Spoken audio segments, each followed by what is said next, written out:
நம்ம சேர்ந்து வாசிக்கலாமா? 91ஆம் சங்கீதத்தை பாருங்க. 91ஆம் சங்கீதம் எல்லாம் பைபிள் எடுத்துக்கொள்ளுங்க, சேர்ந்து சத்தமா வாசிக்கலாம், குட்டி பிள்ளைகள் கூட. உன்னதமானவரின் மறைவில் இருக்கிறவன் சர்வ வல்லவருடைய நிழலில் தங்குவான். நான் கர்த்தரை நோக்கி, நீர் என் அடைக்கலம், என் கோட்டை, என் தேவன், நான் நம்பி இருக்கிறவர் என்று சொல்லுவேன். அவர் உன்னை வேடனுடைய கண்ணிக்கும் பாழாக்கும் கொள்ளை நோக்கும் தப்புவிப்பார். அவர் தமது சிறகுகளாலே உன்னை மூடுவார். அவர் செட்டைகளின் கீழே அடைக்கலம் புகுவாய். அவருடைய சத்தியம் உனக்கு பரிசையும் கேடகமும் ஆகும். இரவில் உண்டாகும் பயங்கரத்துக்கும் பகலில் பறக்கும் அம்புக்கும் இருளில் நடமாடும் கொள்ளை நோய்க்கும் மத்தியானத்தில் பாழாக்கும் சங்காரத்துக்கும் பயப்படாதிருப்பாய். உன் பக்கத்தில் 1000 பேரும் உன் வலதுபுறத்தில் 10,000 பேரும் விழுந்தாலும் அது உன்னை அணுகாது. உன் கண்களால் மாத்திரம் நீ அதை பார்த்து துன்மார்க்கருக்கு வரும் பலனை காண்பாய். எனக்கு அடைக்கலமாயிருக்கிற உன்னதமான கர்த்தரை உனக்கு தாபரமாக கொண்டாய். ஆகையால் பொல்லாப்பு உனக்கு நேரிடாது, வாதை உன் கூடாரத்தை அணுகாது. உன் வழிகளில் எல்லாம் உன்னை காக்கும்படி உனக்காக தம்முடைய தூதர்களுக்கு கட்டளையிடுவார்.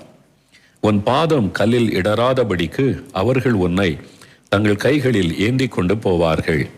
சிங்கத்தின் மேலும் விரியன் பாம்பின் மேலும் நீ நடந்து பாலசிங்கத்தையும் வலுசர்ப்பத்தையும் மிதித்து போடுவாய்.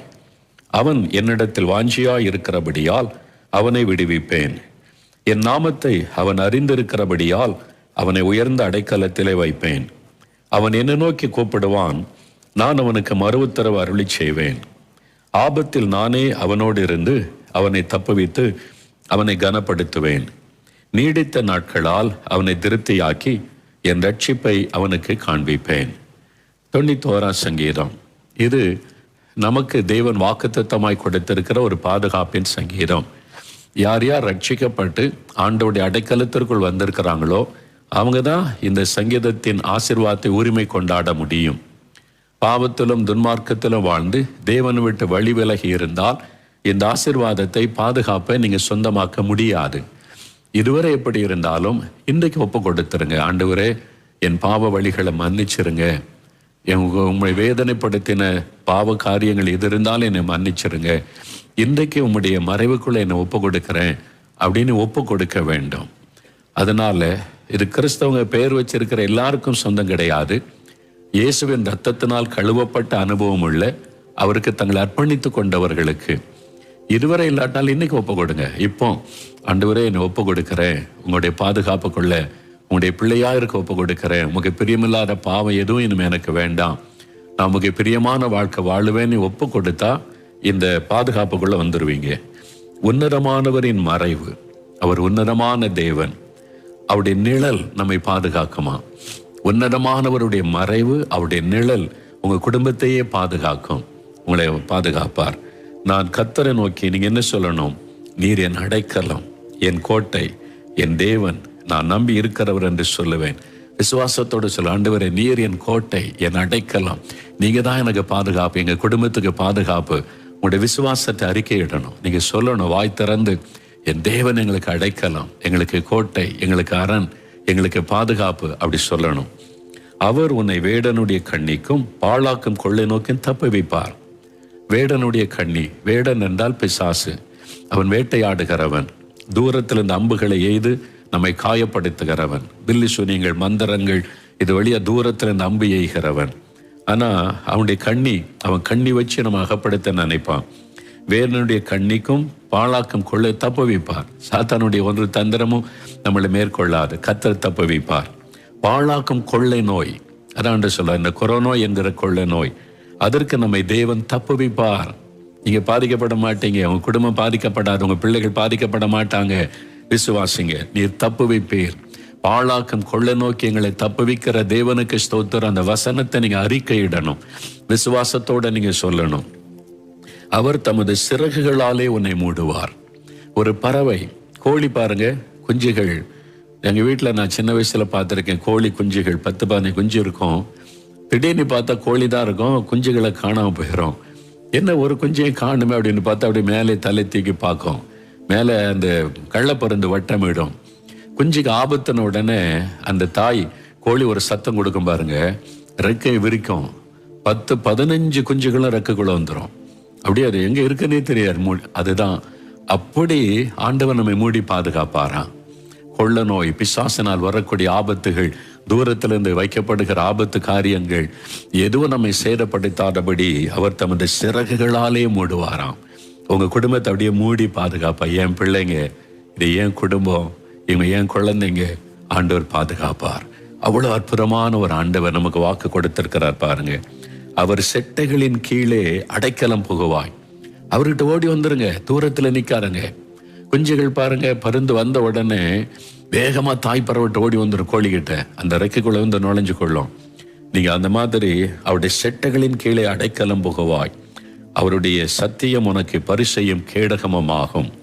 இரவில் உண்டாகும் பயங்கரத்துக்கும் பகலில் பறக்கும் அம்புக்கும் இருளில் நடமாடும் கொள்ளை நோய்க்கும் மத்தியானத்தில் பாழாக்கும் சங்காரத்துக்கும் பயப்படாதுங்க. ஐயோ, கொள்ளை நோய் பரவுதுன்றாங்களே, இன்னும் ஒண்ணு பண்ண முடியாதுன்றாங்களே, இன்னும் தீவிரமா பரவுதுன்னு ஒண்ணுக்கும் பயப்படாதுங்க. அன்று சொல்ல, பயப்படாத, நான் இருக்கேன்ல உன்னை பாதுகாக்க. இந்த கொள்ளை நோய் உன்னை தொடாம பாதுகாக்க நான் இருக்கேன்ல, நீ ஏன் பயப்படாதங்க. அன்று சொல்ல, பயப்படாத. பயம்தான் பிசாசு கொண்டு வருகிற முதல் ஆயுதம். அன்று சொல்றாரு, நான் உனக்கு இருக்கிறவன், செட்டைக்குள்ள உன்னை வச்சு கொள்ளுவேன், உன்னை ஒண்ணு மேற்கொள்ளாது அப்படின்னா தான் அன்று சொல்ல. இரவில் உண்டாகும் பயங்கரம், ராத்திரில கண்ணுக்கு தெரியாத ஆபத்து, நமக்கே தெரியாது, கண்ணுக்கு தெரியாத ஆபத்து. இரவில் நல்லா தூங்கிக்கிட்டு இருப்பீங்க, என்ன சுத்தி நடக்க நமக்கு தெரியாது. ஆனா இஸ்ரவேலை காக்கிற தேவன் தூங்குவதும் இல்லை, உறங்குவதும் இல்லை. இரவும் பகலும் நம்ம மேல, நம்ம வீட்டு மேல அவர் நோக்கமா இருக்கிறார். என் பிள்ளைங்க குடும்பம், என் பிள்ளைங்க வீடு நான் பாதுகாக்கணும் கவனமா இருக்கிறார். பகலில் பறக்கும் அம்புகள், இந்த அம்புகள் தான் சாத்தானை எய்யக்கூடிய அக்னியாஸ்திரங்கள். அம்புகள் பொறாமையினால் வரக்கூடியது, வில்லு சுனித்தினால் வரக்கூடியது. இருளில் நடமாடும் கொள்ளை நோய், ராத்திரில தான் அந்த கொள்ளை நோய் நடமாடுமா. இருளில் நடமாடும் கொள்ளை நோய். எகிப்துல பாத்தீங்களா, வாதை என்கிற கொள்ளை நோய் வந்தபோது அந்த வாசல் நிலையில அந்த ஆட்டுக்குட்டியானுடைய ரத்தத்தை பூசி அவங்க அடையாளம் போட்டதுனால வாதை கடந்து போனது. ரத்தம் பூசப்பட்ட ஒரு வீட்டுக்குள்ள அந்த வாதை நுழையல. இயேசுடைய ரத்தத்தை விசுவாசத்தோடு பூசி விடுவாரு, அவ்வளவுதான். வேற ஒண்ணு, விசுவாசத்தோட இயேசுடைய ரத்தத்தை வீட்டு நிலைக்கால பூசுறோம். ஆண்டவரை சாத்தானை ஜெயித்த இயேசுவின் ரத்தம், பரிசுத்தமுள்ள ரத்தம், எங்க வீட்டுக்குள்ள எந்த கொள்ளை நோய் நுழையக்கூடாது, விசுவாசத்தோட அறிக்கையிட்டா போதும், அவ்வளவுதான். பாருங்க, இருளில் நடமாடும் கொள்ளை நோய், மத்தியானத்தில் பாழாக்கும் சங்காரம், பயப்படாதிருப்பாய்.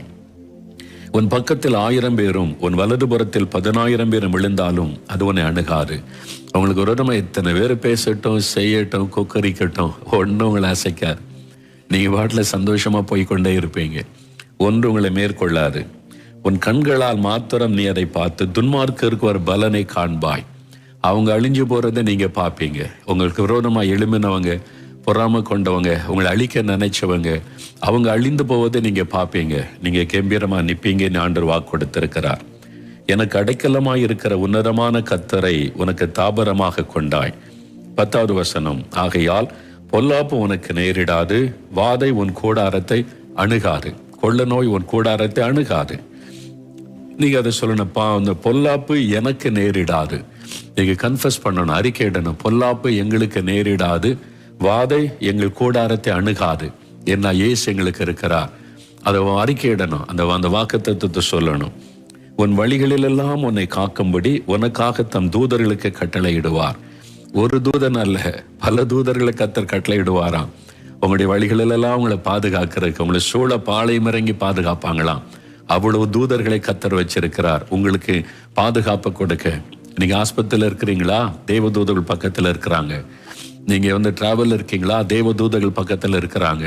நீங்க எங்க இருந்தாலும், பிள்ளைகள் ஸ்கூலுக்கு போறீங்களா, தேவதூதர்கள் கூட வர்றாங்க. காலேஜுக்கு போறீங்களா, தேவதூதர்கள் கூட வர்றாங்க. உங்களுக்கென்று நியமிக்கப்பட்ட தேவதூதர்கள் வேத புஸ்தகத்துல தெளிவா இருக்கிறது. ரட்சிப்பை சுதந்திரித்துக் கொள்ளுகிறவர்களுக்காக ஆண்டவர் அப்பாயிண்ட் பண்ணி வைத்திருக்கிற பணிவிடையின் ஆவிகள் தேவதூதர்கள். ரட்சிக்கப்பட்டவங்களுக்கு தேவதூதர்கள் கொடுக்கப்படும். குடிகாரனுக்கும் துன்மார்க்கனுக்கும் தேவன் பாதுகாப்பு கொடுக்க மாட்டார்.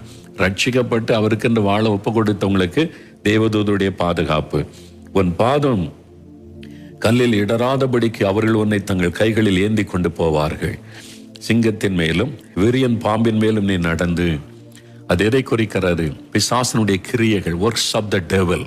நம்முடைய சத்துருவாகிய பிசாசு இருக்கானே, அவன் கட்சிக்கிற சிங்கம் போல அவன் செயல்படுவான். சிங்கம் கிடையாது, டூப்ளிகேட்டு.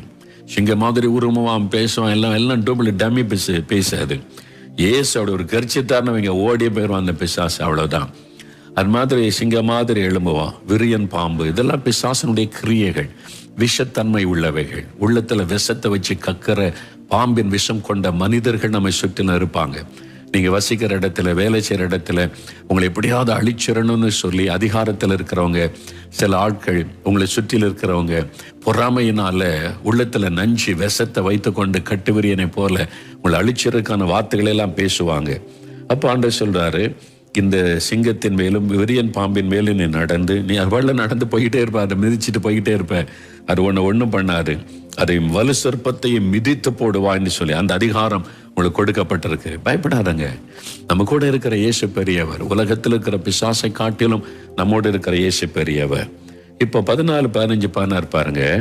அவன் என்னிடத்தில் வாஞ்சியா இருக்கிறபடியால் அவனை விடுவிப்பேன். நீங்க ஆண்டவர் மேல வாஞ்சியா இருக்கணும். இயேசு இயேசு இயேசு, அவர் தான் என் வாஞ்சி, அவர் தான் என் வெறுப்பு, அவர் என் கூடவே இருக்கணும். அவர் மேல வாஞ்சியா இருந்தா விடுவிப்பார். என் நாமத்தை அவன் அறிந்திருக்கிறபடியால் அவனை உயர்ந்த அடைக்கலத்தில் வைப்பேன். இயேசுவின் நாமத்தை அறிந்து கொள்ளணும், அவருடைய நாமத்தை பற்றி கொள்ளணும், அவருடைய வல்லமை நீங்க அறிந்து கொள்ளணும். அவன் என்னை நோக்கி கூப்பிடுவான், நீங்க கூப்பிடணும். அவனுக்கு நான் மறு உத்தரவு அருளுவேன். ஜெபிக்கணும். அப்ப நீங்க அவர் மேல வாஞ்சியா இருக்கணும், விசுவாசிக்கணும், ஜெபிக்கணும், அவரை கூப்பிடணும். இந்த வசனத்தெல்லாம் சொல்லி ஸ்தோத்திரம் பண்ணணும். ஆபத்தில் நானே அவனோடு இருந்து அவனை தப்புவித்து கனப்படுத்துவேன். ஆபத்து தான், ஆண்டவர் உங்களை தப்புவிப்பார், கனப்படுத்துவார், உங்களை வெட்கப்பட சேதப்பட விட மாட்டார். நீடித்த நாட்களால் உன்னை திருப்தியாக்கி நீடித்த ஆயுளை கர்த்தர் தருவார். ஒன்றும் பயப்படாங்க. உங்களுக்கு நீடி ஆயுளை கொடுத்து ரட்சிப்பை காண்பிப்பேன் என்று சொல்லி இருக்கிறார். இதான் அந்த சங்கீதத்தினுடைய அர்த்தம். இதை நீங்க டெய்லி வாசிக்கணும். குடும்பமா நீங்க என்ன ஃபேமிலியா நீங்க நின்று தினம் ஒரு முறை சத்தமா இதை வாசித்தோம். ஃபேமிலி பிரேயர்ல மற்ற வசனம் எல்லாம் வாச முடிச்ச பிறகு 91 சங்கீதத்தை எல்லாரும் சேர்ந்து வாசித்து இதை கிளைம் பண்ணி இதுக்கு ஒப்பு கொடுத்து எங்க குடும்பத்தை உங்களுடைய பாதுகாப்புகள் ஒப்பு கொடுக்குற ஆண்டவரேன்னு சொல்லி அப்படி ஜெபிக்கணும். சரியா? இப்ப உட்காருங்க, இன்னொரு ஜெபம் செய்ய போறோம். நல்ல கவனிங்க. 91 சங்கீதத்தை தினம் ஒரு முறை குடும்பமா வாசித்து இந்த வாக்குத்தத்தத்தை அறிக்கையிட்டு ஜெபிங்க. சரியா? இதே மாதிரி அறிக்கையிட்டு, ஆண்டவரே எந்த வாதையும் கொள்ள நோயும் எங்களை சேதப்படுத்த முடியாது அப்படின்னு.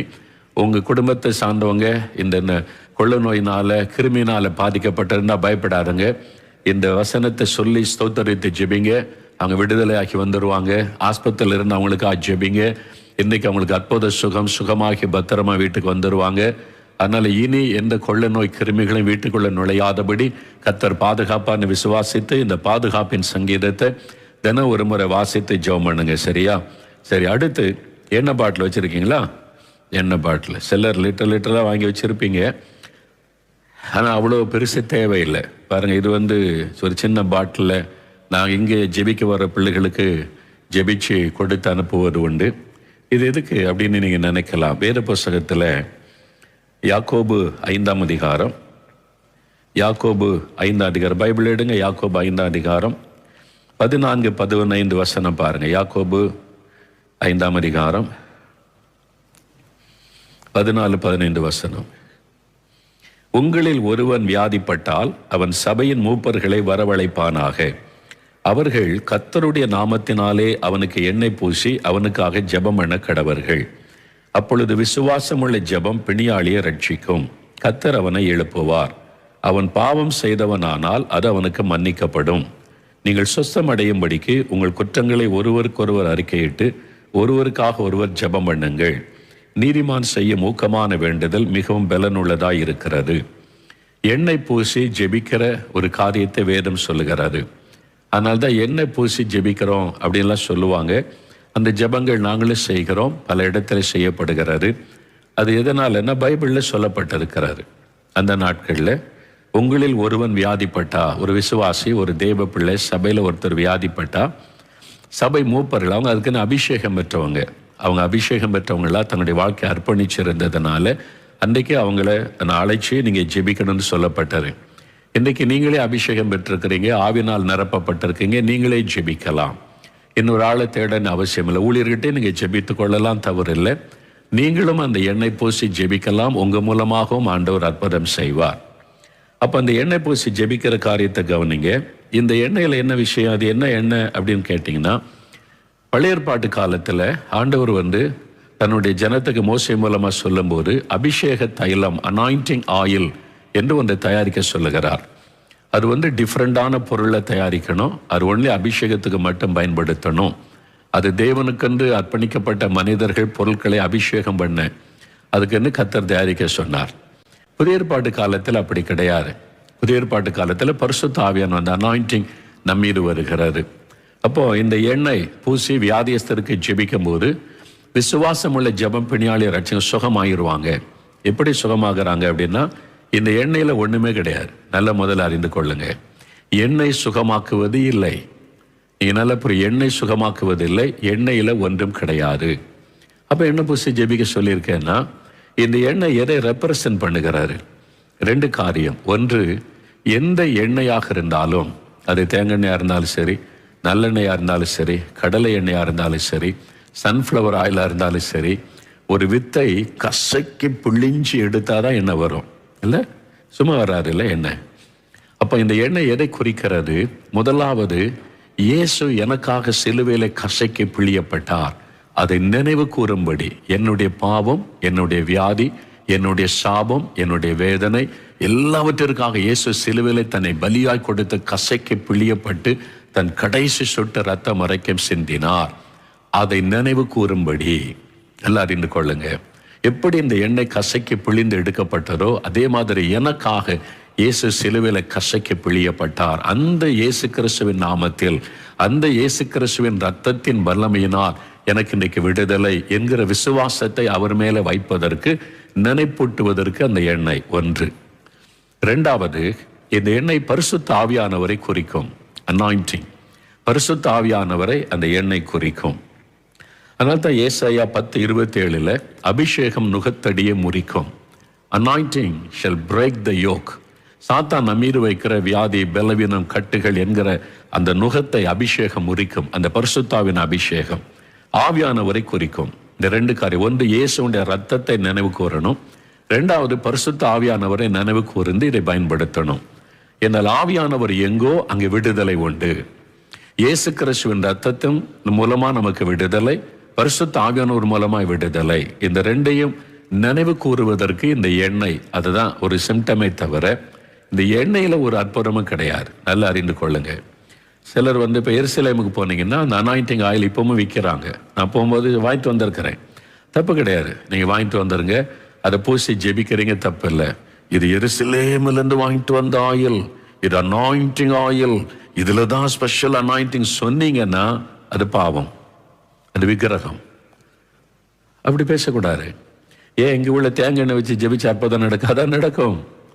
அங்கேருந்து ஸ்பெஷலாக செஞ்சு ஒரு ஞாபகத்தை வாங்கிட்டு வர்றீங்க, அதை பயன்படுத்துறீங்க, தப்பு கிடையாது. அதில் ஒரு ஸ்பெஷல் அனாயிண்டிங் இருக்குது, அதை ஊற்றணும், அப்படி நடந்துடும் இப்படி நடந்துடும்னு பேசினா அது வேதத்தின்படி தப்பு. அதை விக்கிரகமாக்கக்கூடாது. சிலர் ஜெபிச்சிருவாரு, மோகலாச ஜோம் பண்ண எண்ணெய், 40 நாள் உபவாசம் பண்ணி ஜெபிச்ச எண்ணெய். நீங்கள் 120 நாள் உபவாசம் பண்ணி ஜெபிச்சாலும் இது இந்த எண்ணெயிலே வல்லமை கிடையாது. நல்லா புரிந்து கொள்ளுங்க.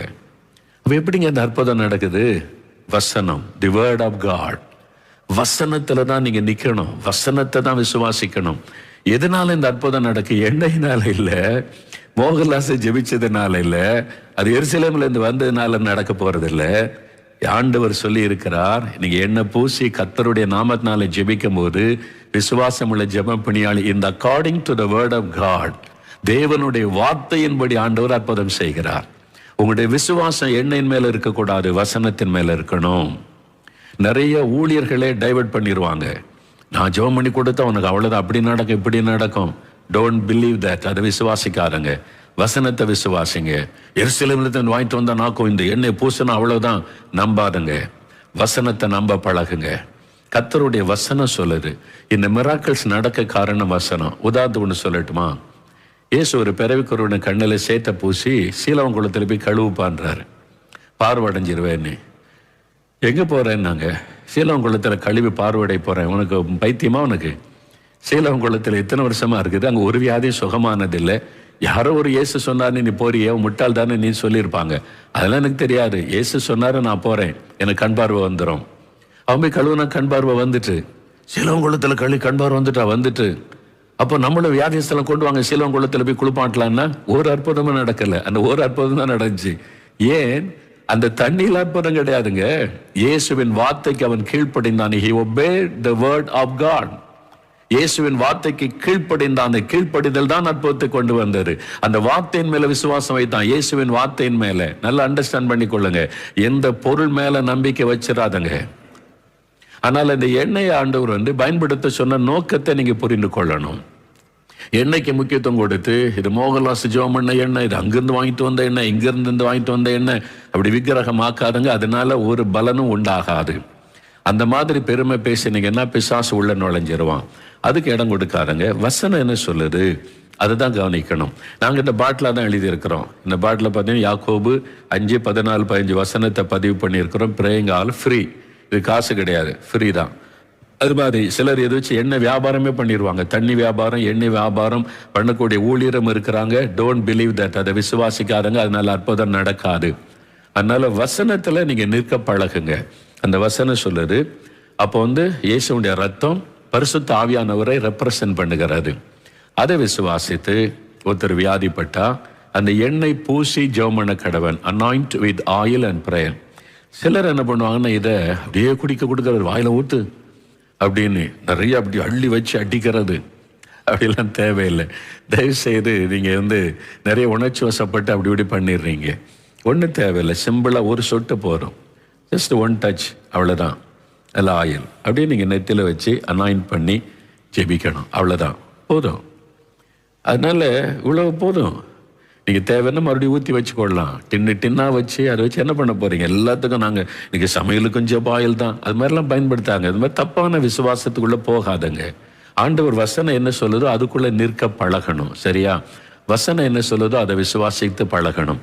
வியாதிப்பட்டிருக்குது, குழந்தைக்கு வியாதி, உங்கள் வீட்டில் யாரோ சிக்கா இருக்கிறாங்க, ஒரு பலவீனம் இருக்குது, அப்போ அதுலேருந்து ஒரு சுகம் வேணும். ஆண்டவர் ஒரு வழி சொல்லியிருக்கிறாரு. எண்ணெயை எடுத்து அந்த நெத்தியில் லேசாக வச்சு ஒரு புள்ளி வச்சாலே போதும். ஒரு புள்ளி அப்படி வச்சு மெயினாக எதை நினைக்கிற? இயேசுடைய ரத்தத்தை நீங்கள் நினைக்கணும். இயேசுவே, இந்த பலவீனம், இந்த வியாதி, இந்த வேதனை, இந்த சாபக்கட்டை நீங்கள் சிலுவையில் சுமந்துட்டீங்க. I believe that. பரிசுத்த ஆவியானவர் எங்கோ அங்கே விடுதலை உண்டு. அந்த ஆவியானுடைய பிரசன்னம் இறங்கி இப்போ விடுதலை கொடுக்கட்டும், நான் விசுவாசிக்கிறேன் அப்படின்னு சொல்லி கர்த்தருடைய நாமத்தினாலே ஜெபம் பண்ண கடவன். நல்ல கவனிங்க, நான் உங்களுக்கு சொல்லி கொடுக்கறது கர்த்தராகிய இயேசு கிறிஸ்துவின் நாமம். அப்படி சொல்லி ஜெபிக்க பழகுங்க. கர்த்தராகிய இயேசு கிறிஸ்துவின் நாமத்தில் நான் ஜெபிக்கிறேன் அப்படின்னா திருத்துவ தேவன் அதில் வந்துருவார்.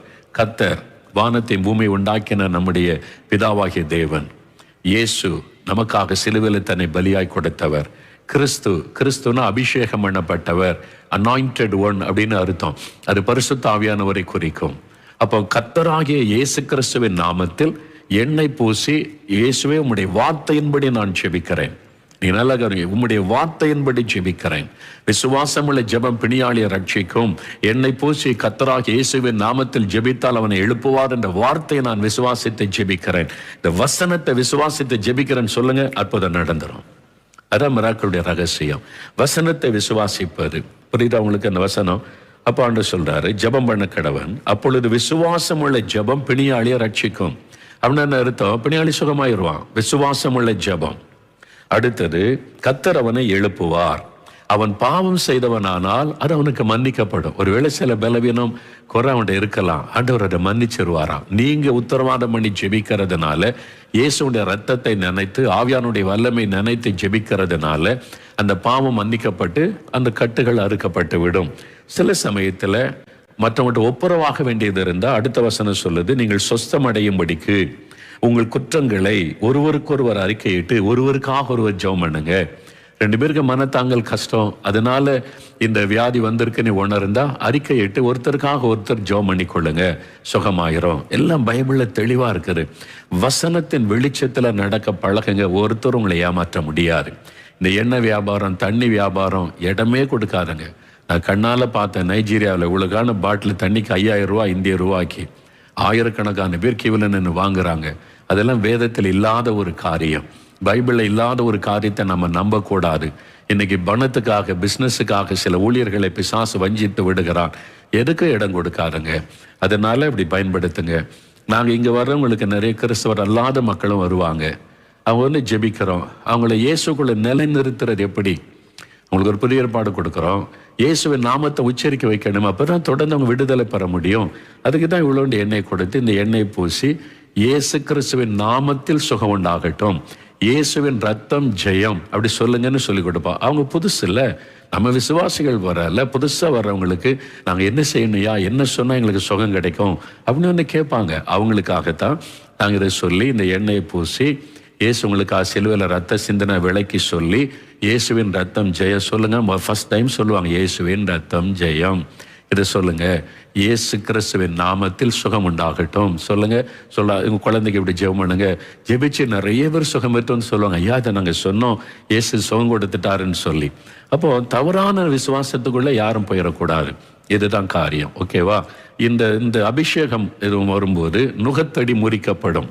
உங்கள் சரீரத்தில் சில வியாதி, பலவீனம், கொள்ள நோயின் கிரியைகள், சத்துருடைய கட்டுகள் இருந்தால், பாவ கட்டுகள் இருந்தால் கூட அறுக்கப்பட்டுரும். ஆவியானுடைய வல்லமை இறங்கும் போது அந்த நுகத்தடி முறிக்கப்பட்டு விடும் அபிஷேகத்தினால.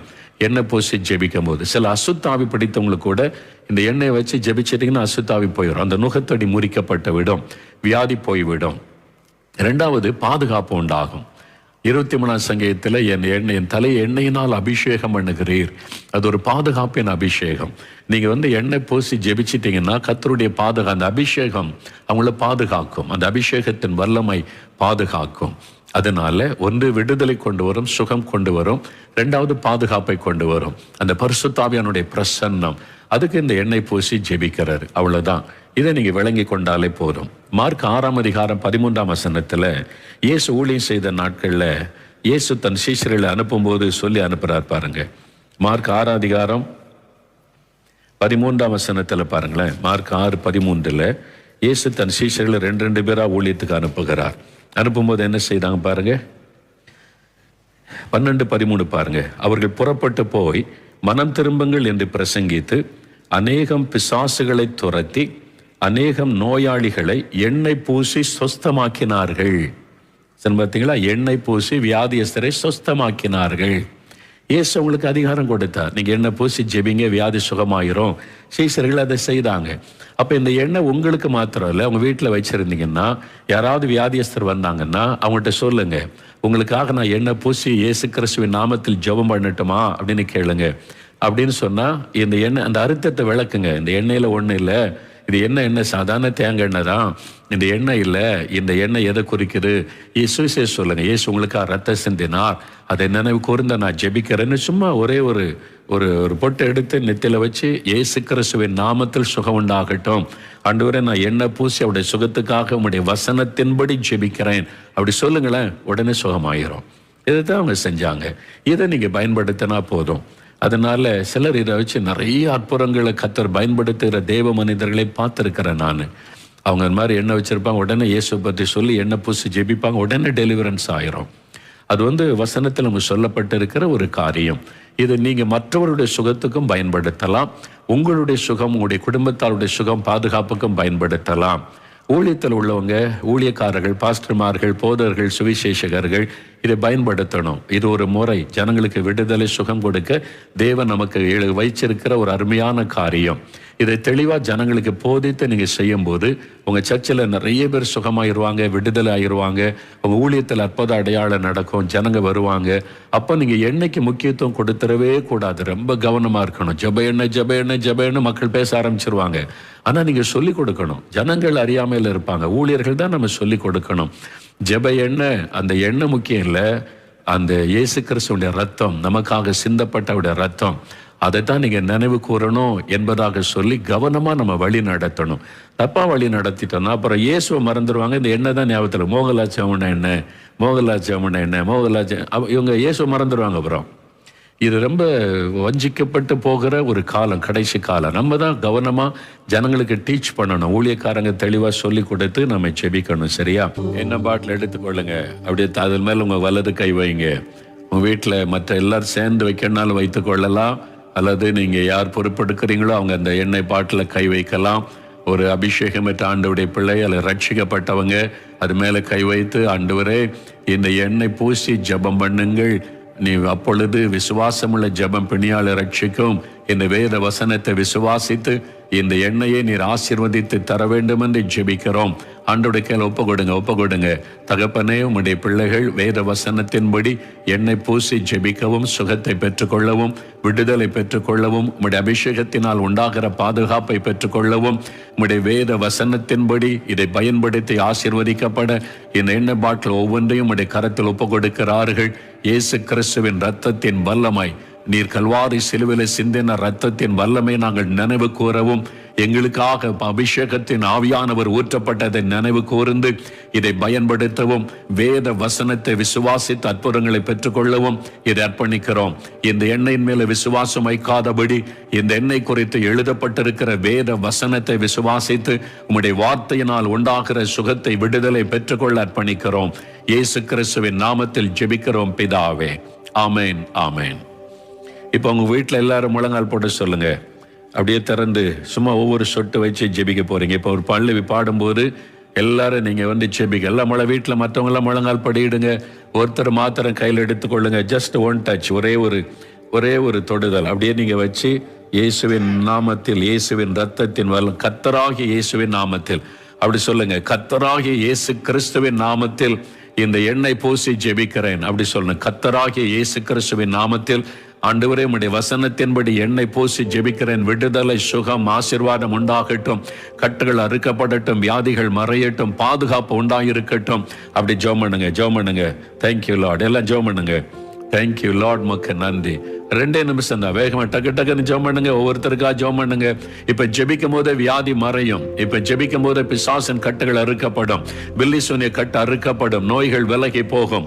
ஒரு விடுதலை நீங்க காண்பீங்க. இயேசுடைய ரத்தத்தை நீங்க சொல்லி ஜெபிக்கும் போது, இயேசுவின் நாமத்தை சொல்லி ஜெபிக்கும் போது, தேங்க்யூ லார்ட், மக்கு நன்றி ஆண்டவரே. வலதுகரம் வைத்துங்க, ஸ்தோத்திரம் பண்ணுங்க. ஆண்டவரே, எண்ணெய் பூசி ஜெபிப்பதின் அர்த்தத்தை விளங்கி கொள்ள வைத்த அன்பிற்காக ஸ்தோத்திரம்.